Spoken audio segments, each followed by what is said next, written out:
नमस्कार, बहुत स्वागत आपका। मैं आपके साथ तरन्नुम जहां शेख। बुलेटिन की शुरुआत इस वक्त की बड़ी खबर से। ईरान में प्रदर्शन के बीच ये बड़ी खबर आ रही है। लॉस एंजलिस में प्रदर्शन के दौरान भीड़ में घुसा ट्रक। ईरानी प्रदर्शनकारियों को ट्रक ने टक्कर मार दी है। विरोध प्रदर्शन के दौरान भीड़ में ये ट्रक घुस गया और हादसे में कई प्रदर्शनकारी जख्मी बताए जा रहे हैं। ट्रक में सवार थे खामनेई समर्थक। ट्रक पर लगे बैनर पर लिखा था नो शाह। भीड़ ने ट्रक ड्राइवर को पकड़ने की कोशिश भी की है और ड्राइवर ने भीड़ पर हमले की कोशिश की। पुलिस ने ट्रक ड्राइवर को हिरासत में ले लिया है।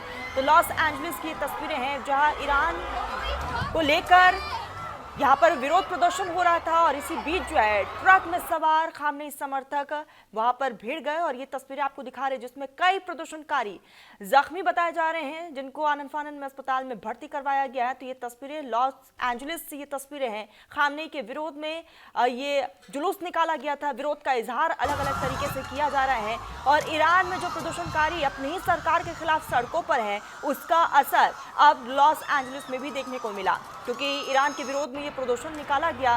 भारी तादाद में लोगों की मौजूदगी रही और देखिए किस तरीके से एक बेकाबू ट्रक जो है इस पूरे भीड़ में घुस जाता है और उसके बाद अफरा तफरी का वहां पर माहौल देखने को मिलता है। लोग इधर उधर भागते चीखते चिल्लाते नजर आए और खबरों के मुताबिक कई लोग इसमें बुरी तरीके से जख्मी बताए जा रहे हैं। विरोध प्रदर्शन के दौरान भीड़ जो है ट्रक में घुस गया और हादसे में कई प्रदर्शनकारी जख्मी बताए जा रहे हैं। आपको बता दें कि इस बीच जो है कई लोग घायल हैं जिनको आनन फानन में अस्पताल में भर्ती करवाया गया है। आपको ये तस्वीरें भी दिखा रहे हैं। लॉस एंजलिस की ये तस्वीरें हैं। एक तरफ हम देख रहे हैं कि ईरान में किस तरीके से प्रदर्शनकारी लगातार सड़कों पर है और आयतुल्लाह अली खामनी के खिलाफ विरोध किया जा रहा है, उनकी नीतियों के खिलाफ विरोध हो रहा है। दूसरी तरफ ये तमाम तस्वीरें लॉस एंजलिस से। इसी बीच विदेश मामलों के जानकार हमारे साथ रत्नेश द्विवेदी जी जुड़ चुके हैं। रत्नेश जी, आपसे हम समझेंगे कि आखिर ये हो क्या रहा है। अमेरिका और ईरान में एक बार फिर से क्या सीधी टक्कर की उम्मीद है?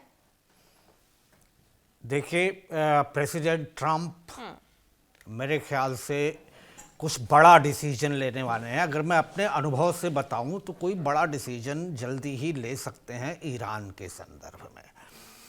अब ये बहुत गंभीर स्थिति में प्रोटेस्ट पहुंच गया है और आप खुद बता रही हैं, अगर एक तरफ खामनेई के खिलाफ प्रोटेस्ट चल रहा है तो वहीं लॉस एंजल्स में आप बता रही हैं खामनेई के समर्थन में शाह के खिलाफ एक ट्रक भीड़ में घुसा है। प्रोटेस्ट की अगर हम बात करें कई तरह के होते हैं। इसमें कई लोग कई बातें कह रहे हैं, यहाँ तक कह रहे हैं कि वेस्टर्न इजराइल का भी इसमें हाथ है, मोसाद के एजेंट भी घुसे हुए हैं। वो टॉपल डाउन करना चाहते हैं, शाह को लाना चाहते हैं, शाह यानी शाह के बेटे रजा पहलवी को। तो देखिए, एक प्रोटेस्ट होता है, एक विरोध प्रदर्शन होता है, शांतिपूर्वक तरीके से होता है, गांधीयन प्रोटेस्ट कहते हैं उसको। वो हफ्ते 10 दिन चलता है, वो इंटरनल प्रोटेस्ट होता है। किसी मुद्दे पर होता है, हफ्ते 10 दिन करते हैं, लोग अपने घरों को चले जाते हैं, किसी तरह का उसमें व्यवधान नहीं होता। लेकिन जो ईरान में हो रहा है वो बहुत गंभीर है। इसमें 500-600 लोग मारे जा चुके हैं, इंक्लूडिंग सिक्योरिटी फोर्सेस। और सिक्योरिटी फोर्सेस को आदेश भी हैं कि कोई नरमी ना बरती जाए। इसके अलावा आर्थिक दुर्दशा ईरान की हो चुकी है। तो ये खामेनेई के हाथ से बात अब निकलती जा रही है। और ये एक हमारे एक्सपर्ट आए थे, काजमी साहब, वो कह रहे थे कि आर्थिक प्रतिबंध भी अमेरिका ने लगा दिए हैं। तो जब आप एक समय में वेस्टर्न पावर के हाथ में खेलते थे और आर्थिक मामले पर आप अमेरिका पर पूरी तरह डिपेंडेंट थे, तो उसने आपके पूरे तंत्र को एक तरह से हाईजैक कर लिया है। चाहे वो अर्थतंत्र हो, चाहे एजुकेशन सिस्टम हो, चाहे वो मेडिकल फैसिलिटीज़ हो। तो अब आप अमेरिका के कहने पर ही जो प्रतिबंध लगे हैं वो हटेंगे, लेकिन अमेरिका तो ये करने नहीं जा रहा। अब तो बात यहाँ तक आ गई है कि अमेरिका आर्मी इंटरवेंशन की बात कर रहा है और अमेरिका उस मामले में पूरी तरह से सक्षम है। अगर आप मिडिल ईस्ट का, ईरान के चारों तरफ का जोग्राफिया देखें तो जो जॉर्डन में, सऊदी अरब में, यूएई में तमाम सारे एयर बेसेस बने हैं, समंदर वहाँ पे है, वहाँ पर जो उसके बेसेज हैं, सी पोर्ट हैं, वहाँ से वो जब चाहे इजराइल का साथ लेके, जॉर्डन और यूएई का साथ लेके ईरान पर एयर स्ट्राइक कर सकता है। और जिस तरह से चीज़ें बदल रही हैं बड़ी तेज़ी से, और रजा पहलवी ने अपील की है प्रेसिडेंट ट्रंप से, और जिस तरह से प्रेसिडेंट ट्रंप की महत्वाकांक्षा इस समय बढ़ी है कई जगहों पर, ईरान के संदर्भ में हम स्पेशली देखेंगे तो वो कोई बड़ा डिसीजन लेने की तरफ बहुत तेजी से आगे बढ़ रहे हैं। यानी कि रत्नेश जी, ये कहना बिल्कुल भी गलत नहीं होगा कि मिडल ईस्ट जो है इस वक्त युद्ध के नए मुहाने पर खड़ा है। बिल्कुल देखिए, इसकी भूमिका तभी बन गई थी जब गजा से हमास के आतंकवादियों ने इजराइल के 1000 वो नागरिक कहता है, लेकिन मैं ये मानता हूँ उसमें आईडीएफ के लोग भी थे, मोसाद के भी लोग थे, बच्चे थे, बूढ़े थे, सबको उसने किडनैप किया ओवरनाइट अलग अलग जगहों से, और उनको वो गजा ले गए। अभी भी कुछ बंधक हैं। उसके बाद तमाम सारी गतिविधियां हुई, तमाम सारे डेवलपमेंट्स हुए, हूती पर स्ट्राइक हुई, हिजबुल्लाह पे हुई, लेबनान पे हुई, हमास पे हुई, और ये तब से कतर की मध्यता में एक शांति का प्रयास किया गया। तो ये लेकिन सफल नहीं हुआ। अमेरिका चाहता था कि एक शांति व्यवस्था इजराइल और हमास के बीच बने। उसी दौरान ईरान के कई सारे पॉलिटिकल लीडर्स मारे गए। अब लोग जो भी कहें, खुल के नाम लें या ना लें, जल्दी नाम नहीं लेते हैं, मोसाद का नाम लेते हैं, CIA का नाम लेते हैं, लेकिन इसके बीज तभी पड़ गए थे। रत्नेश जी, काफी माफी के साथ मैं आपको रोकना चाहूंगी, समझूंगी इसको आगे भी, लेकिन इसी बीच एक बहुत बड़ी खबर सामने आ रही है। ईरान से ये खबर है, सरकार विरोध प्रदर्शन लगातार जारी है सरकार के खिलाफ, और लगभग 500 प्रदर्शनकारियों की अब तक मौत की खबर सामने आई है। 48 सुरक्षा कर्मियों की मौत हो गई है, 10,000 से ज्यादा प्रदर्शनकारियों को गिरफ्तार किया गया है। आप समझिए कि इस वक्त वहां पर क्या कुछ हालात बने होंगे, और लगातार अयतुल्लाह अली खामनेई के खिलाफ, उनकी नीतियों के खिलाफ ईरान में विरोध हो रहा है, लोग सड़कों पर है, और प्रदर्शनकारी जो है साफ तौर पर कह रहे हैं कि बॉयकॉट अयतुल्लाह अली खामनेई। सरकार विरोध प्रदर्शन लगातार जारी है सरकार के खिलाफ, और इस बीच जो है 500 प्रदर्शनकारियों की मौत की खबर है। और आपको बता दें कि ये जो है हालिया आंकड़ा है 500, इससे ज्यादा भी हो सकते हैं। 48 सुरक्षा कर्मियों की मौत हो चुकी है। अब तक 10,000 से ज्यादा प्रदर्शनकारियों को हिरासत में लिया गया है, गिरफ्तार कर लिया गया है। ये तस्वीरें देखिए, अब क्या यंगस्टर्स, जेंजिस जिसको कहते हैं, वो भी सड़कों पर इस वक्त नजर आ रहे हैं। खवातीन, कई इमारतों को आग के हवाले भी कर दिया गया है। और जब हमने ईरान और इजराइल के बीच वो युद्ध वाली तस्वीर देखी थी, उसके बाद से ईरान अभी तक उभरा नहीं है, लेकिन अब अपने ही सरकार के खिलाफ वहां की आवाम सड़कों पर है। ये तमाम तस्वीरें, अब तक कई इलाकों में आगजनी की वो तमाम घटनाएं जो है वो साफ तौर पर देखने को मिला है। इसी बीच यूके देवनाथ जी हमारे साथ जुड़ चुके हैं, डिफेंस एक्सपर्ट हैं। देवनाथ साहब, बहुत स्वागत है आपका न्यूज इंडिया पर। देवनाथ साहब, आखिर ये ईरान में हो क्या रहा है और इसका अंत क्या है?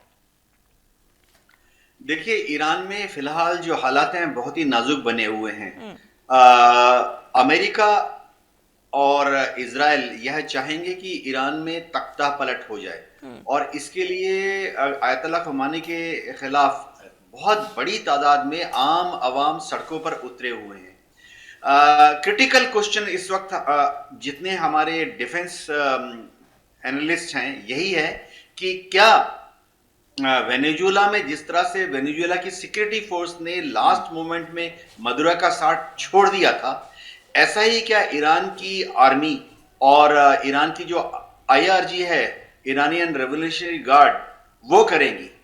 जब देखिए, ईरान की आर्मी 6 लाख है, बहुत ही क्रिटिकल मोमेंट है उनके लिए।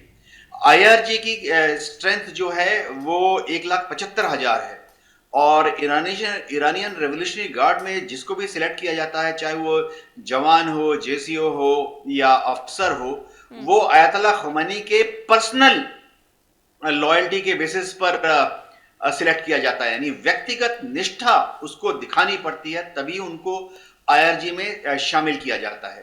तो आज वह क्रिटिकल मोमेंट आ गया है कि क्या वेनेजुएला की तरह आईआरजी भी कुछ नहीं करेगी और चुपचाप पृष्ठभूमि में चली जाएगी, या लगातार आयतुल्लाह खमेनी के साथ खड़ी रहेगी। एक चीज तय है कि आईआरजी जो है उसको इस तरह के जलसों पर या प्रदर्शनों पर कंट्रोल करने का बहुत लंबा अनुभव है। तो आंतरिक मामलों को कंट्रोल करने के लिए वो बहुत ही एक्सपीरियंस्ड हैं। हाँ, इस बार थोड़ा प्रदर्शन ज्यादा उग्र हो रहे हैं, जो कि हम इससे अंदाजा लगा सकते हैं कि 40 से ज्यादा फायर ब्रिगेड की गाड़ियों को आग लगा दिया गया है। आईआरजी के भी काफी सोल्जर्स हताहत हुए हैं। लेकिन अभी तक जो लग रहा है, आयतुल्लाह खमेनी और उनकी सरकार काफी हद तक प्रदर्शनकारियों को शायद रोक के रखने में सफल हो रही है। हाँ, प्रदर्शनकारियों को वापस उनके घरों में ढकेलने में अभी तक सक्सेसफुल नहीं हुई है।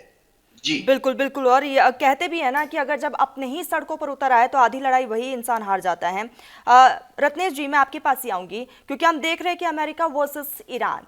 अमेरिका को, आपको नहीं लगता कि ईरान में जो स्थिति इस वक्त बनी हुई है उस पर काबू यहाँ पर करना चाहिए अमेरिका को, ना कि इस जैसे कि अमेरिका ने पूरे हालात को बदल दिया है। आपको भी लगता है कि अमेरिका जो है हालात में तब्दीली करते हुए और ईरान को भड़का रहा है, वहाँ के लोगों को भड़का रहा है?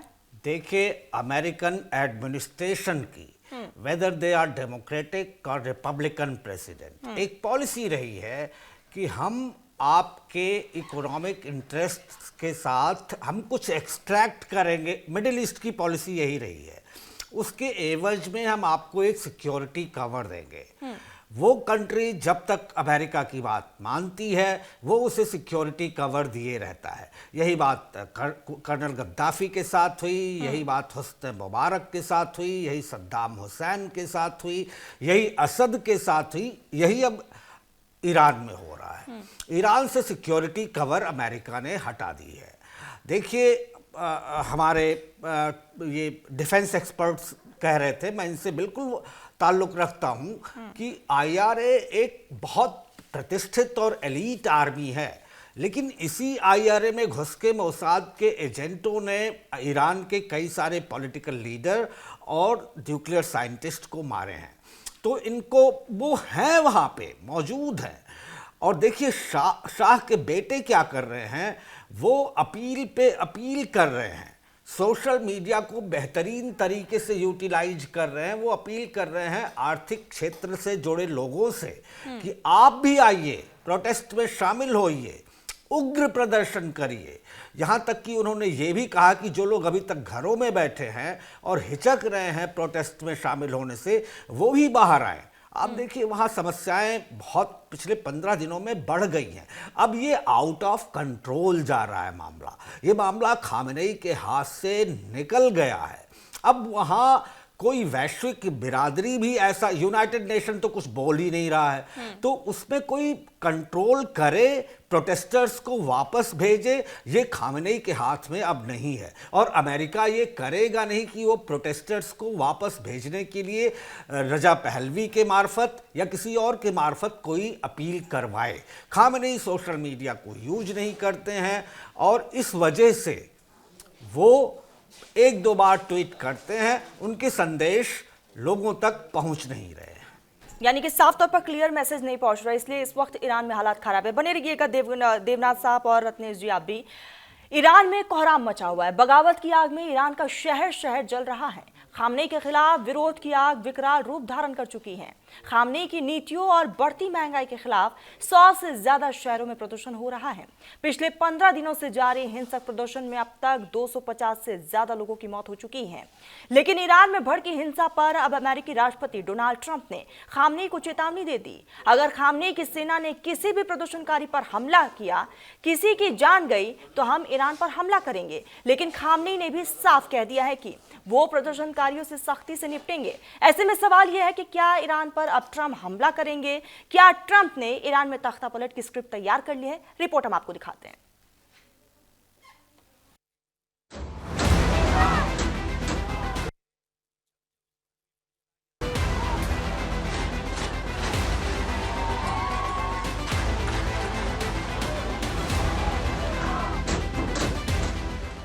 आक्रोश की आग में तेहरान की अल रसूल मस्जिद खाक हो गई। सत्ता के खिलाफ सड़कों पर उतरे प्रदर्शनकारियों ने कई सरकारी इमारतों को राख कर दिया। ईरान में सत्ता विरोधी आग 100 से ज्यादा शहरों में फैल चुकी है। तेहरान से लेकर मशहद तक बगावत की आग धधक रही है। 14 दिनों से ईरान के लोग सड़कों पर हैं। ईरान की आवाम अपनी ही सरकार के खिलाफ विरोध और बगावत का बिगुल फूंक रही है।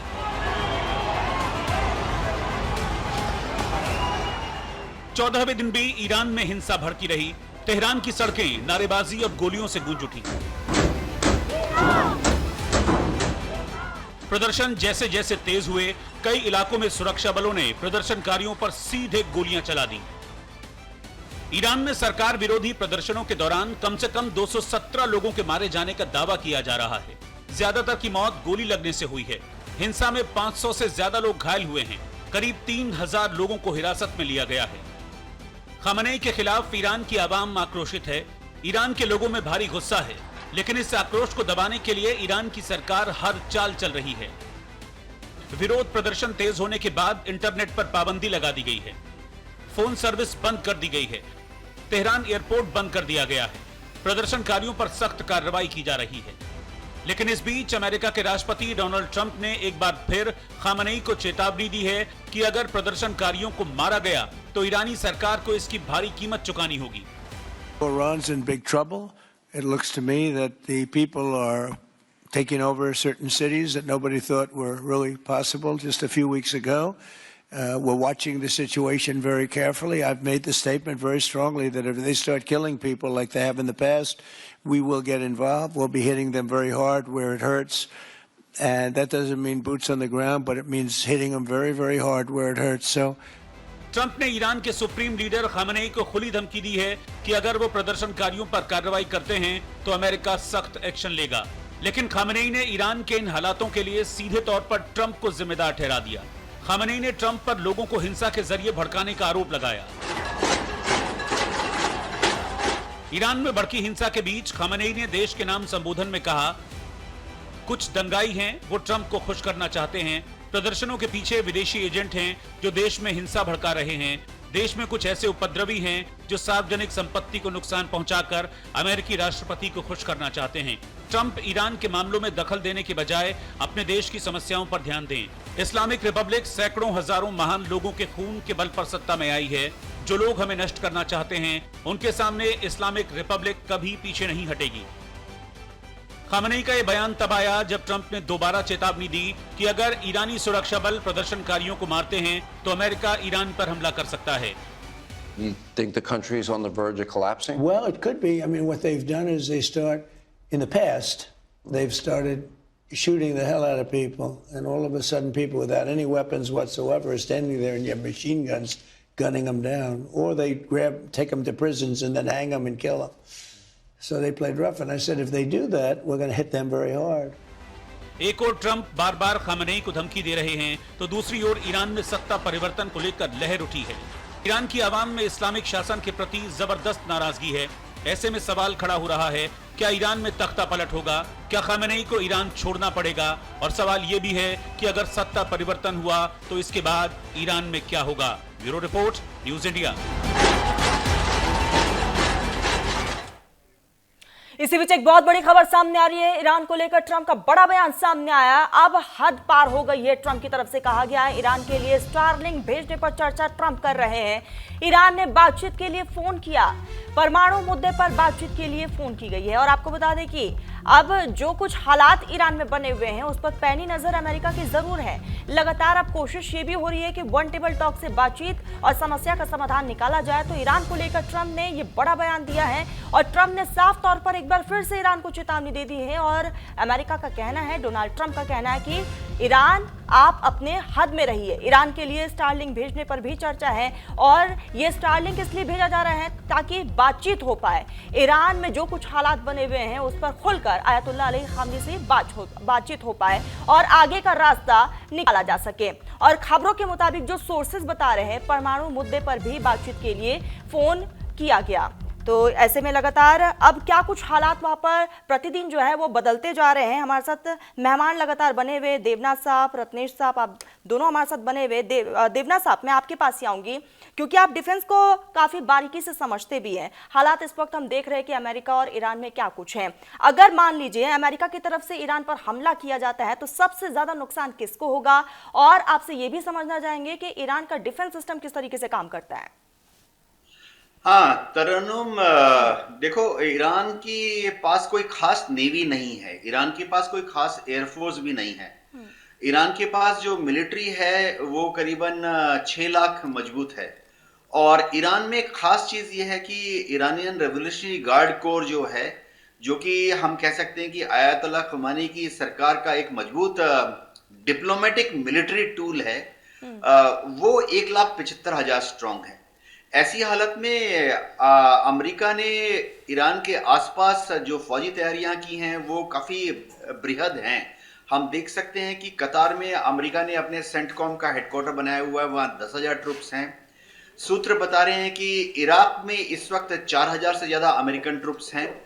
बहरीन में 2,500 अमेरिकन ट्रुप्स जो हैं वो मोबिलाइज हो गए हैं। जर्मनी में अमेरिका ने 10 जहाज अपने तैयार रखे हैं, C-17 globe masters, American commandos और स्पेशल फोर्सेस के साथ। इसी तरह से दियागो गार्सिया में अमेरिका ने अपने B-2 बॉम्बर्स को तैयार रखा हुआ है बमबारी के लिए ईरान के ऊपर।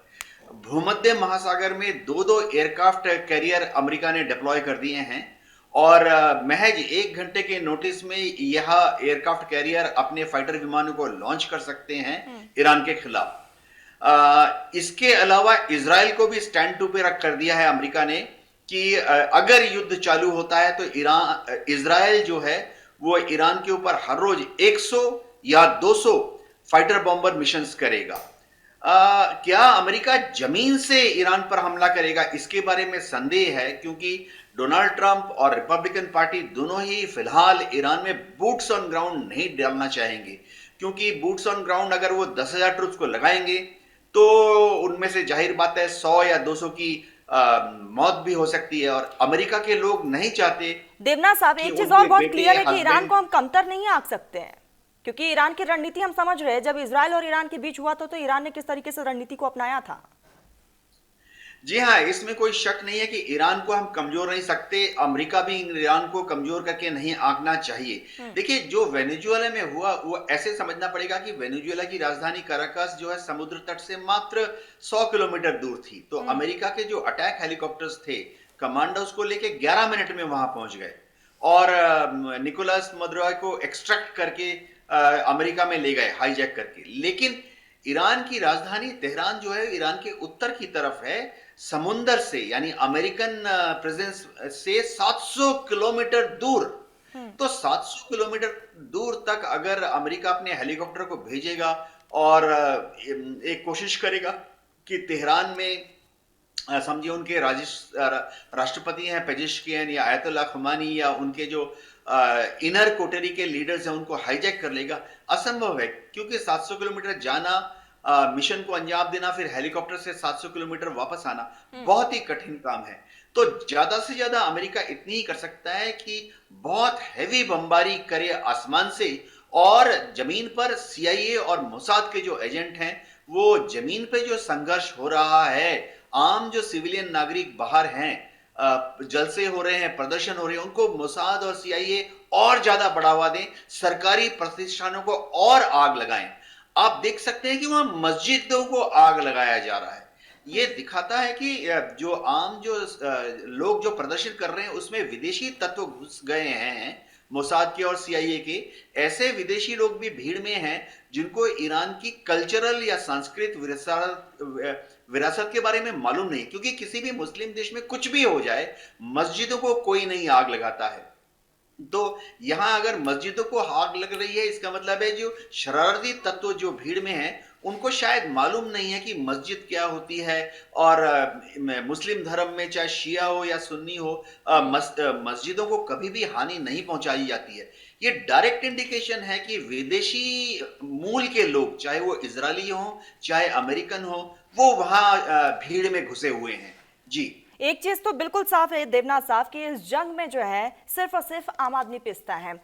बने रहिएगा। इसी बीच एक बहुत बड़ी खबर सामने आ रही है। वेनेजुएला और अमेरिका तनाव से जुड़ी ये बड़ी खबर है। डोनाल्ड ट्रंप ने जारी की तस्वीर। वेनेजुएला के कार्यवाहक राष्ट्रपति बने, खुद को यहाँ पर दिखाया गया है, कार्यवाहक राष्ट्रपति बनाया। तो आपको बता दें कि बकायदा वो तस्वीर जो है वो भी सामने आई है। डोनाल्ड ट्रंप ने ये तस्वीर बकायदा खुद जारी की है। तो एक बीच हम लगातार देख रहे तनातनी, लगातार एक तरफ ईरान में जो कुछ हालात बने हुए हैं और अमेरिका ने जो वेनेजुएला पर कार्रवाई की है, उसके बाद से ये तमाम तस्वीरें सामने आ रही है। वेनेजुएला और अमेरिका तनाव से जुड़ी ये बड़ी खबर इस वक्त हम आपको बता रहे हैं। डोनाल्ड ट्रंप ने जारी की ये तस्वीर। वेनेजुएला के कार्यवाहक राष्ट्रपति बने और खुद को दिखाया गया है इस तस्वीर के जरिए और इसके कई मायने निकाले जा रहे हैं। खास मेहमान हमारे साथ लगातार बने हुए। रत्नेश जी, मैं आपके पास ही आऊंगी। इस तस्वीर को आप किस नजर से देखते हैं और डोनाल्ड ट्रंप का ये आखिर कौन सा कदम हो सकता है? देखिए, आपने एक शब्द इस्तेमाल किया कि वेनेजुएला और अमेरिका में तनाव बना हुआ है। तनाव तब होता है जब आपका विरोध करने, डिप्लोमेसी की बात कर रहा हूं, जब आपका विरोध करने के लिए किसी राष्ट्र में कोई बचा हो। वेनेजुएला को जो सबसे टॉप कमांडर था, जो सबसे करिश्माई लीडर था, जिसकी लोग पूजा करते थे, वो तो अब अमेरिका के पास है। अब वो कोर्ट का मोहताज है, उसको वो हैंग करते हैं या यातना देते हैं या जो करना चाहें करें। यूएन इस पिक्चर से बिल्कुल गायब है, कोई विरोध नहीं कर रहा वक्तव्यों के अलावा। रही दूसरी बात, वेनेजुएला में जो हुआ है उसका जो आधार था वो कम से कम 4-6 महीने पहले से एक्सरसाइज चल रही थी। डमीज बनाए गए, एक्सरसाइजेज की गई, बिल्कुल वेनेजुएला के प्रेसिडेंट के घर की तरह। यानी कि अमेरिका ने एक्सरसाइज की। और जैसे ईरान में मोसाद और सीआईए का काम सिर्फ क्लैंडस्टाइन और कोवर्ट ऑपरेशन नहीं है। वो अपना डिस्गाइज में वहां रहते हैं और विद्रोह का काम भी कराते हैं। इसमें वो एक्सपर्ट होते हैं। ये माना जाता है कि MI6, CIA और मोसाद के अगर 10 एजेंट भी कहीं पर हैं तो कम से कम 10,000 लोगों का ब्रेन वॉश कर सकते हैं। तो वेनेजुएला के साथ भी यही हो रहा है। विरोध वहाँ बहुत कम है। और जब प्रेसिडेंट ट्रंप ने ये कहा कि 5 ट्रिलियन बैरल तेल वेनेजुएला से वो एक्सट्रैक्ट करेंगे, मतलब वो किसी से पूछ नहीं रहे, वेनेजुएला से ये कह नहीं रहे हैं कि आप मुझे तेल दीजिए, रिक्वेस्ट नहीं कर रहे हैं या किसी से कुछ अपील नहीं कर रहे, वो कह रहे मैं एक्सट्रैक्ट करूंगा। मतलब उन्होंने वेनेजुएला का अपरोक्ष कंट्रोल यूएस एडमिनिस्ट्रेशन ने ले लिया है।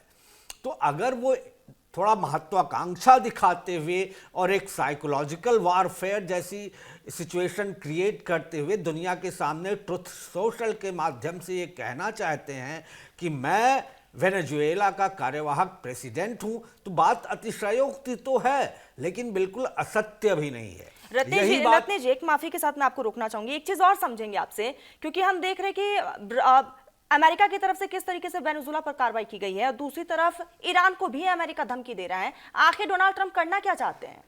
देखिए, ये बात जब तक अमेरिकन एडमिनिस्ट्रेशन, जिसमें वहाँ की 18 एजेंसियां हैं, मैराइन्स हैं, नेवी सील है, जब तक ये फुल प्रूफ प्लान बना नहीं लेते और उनके लोग जब तक ग्राउंड जीरो पर पहुंच नहीं जाते, तब तक टॉप कमांडर यानी प्रेसिडेंट ट्रंप कोई वक्तव्य नहीं देते। वहाँ कार्रवाई शुरू हो गई है।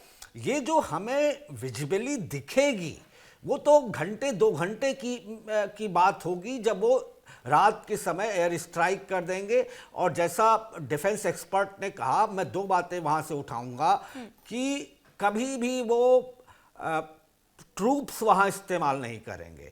एक वेस्टर्न CIA ऑफिसर ने कहा था कि अगर खामेनेई को हटाना है और खामेनेई की आर्मी से लड़ना है तो अमेरिका को 4.5 मिलियन ट्रूप्स की ज़रूरत पड़ेगी। वो कभी नहीं करेंगे। ये बात डिफेंस एक्सपर्ट की सही है। दूसरी बात मैं आपको जोड़ूं, इसमें ये मिलिट्री वारफेयर से ज़्यादा सोशल मीडिया वारफेयर या इंफॉर्मेशन वारफेयर बन गया है।